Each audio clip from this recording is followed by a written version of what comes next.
Close to 3 years since the crisis in the two English-speaking regions of Cameroon started and later infiltrated into the western region, a consensus solution is yet to be arrived at. Curiously, France has suddenly realized that there is an ongoing crisis and is apparently concerned about the happenings in those regions. The head of the French diplomatic mission, Jean-Yves Le Drian, expressed worries about the socio-political unrest rocking these three regions. Speaking, the French government has been urging President Paul Biya to find a lasting solution to this crisis.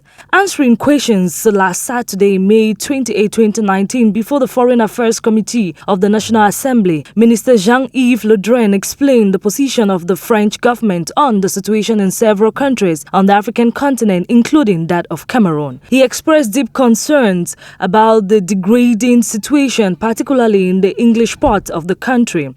As he put it, the situation continues to deteriorate. The human losses are more and more heavy, and that France, the European Union, the United Nations are doing everything to push President Paul Biya to take concrete steps in redressing the crisis. The head of the French diplomatic mission also said he was very concerned about the situation of the international jurist and CMR leader Maurice Kamto, expressing the need for him to be released soonest.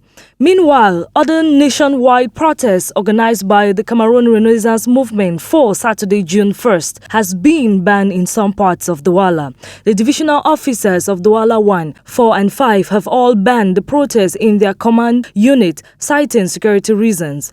Cameroon's Anglophone regions are rapidly becoming a no-go zone. Thousands of residents have fled to the country's French-speaking cities of Douala, Yaoundé and Bafoussam. English-speaking Cameroon accounts for about 20% of the country's 24.8 million people. The crisis that brought about the U-turn in the nation's history could be reminiscent of an older brutal war which has taken place in other parts of Africa, such as Sierra Leone, Liberia and Rwanda.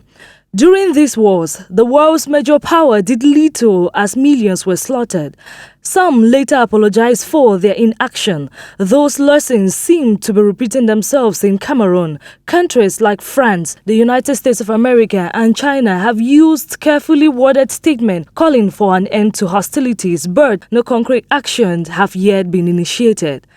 Actions speak louder than words, many have said, adding that these superpowers need to go beyond words and push the Cameroon government to act fast to end the ongoing crisis. Great nations' status come with great responsibility, especially in an interconnected global environment. Thus, ought to be a moral imperative in the conduct of foreign policy.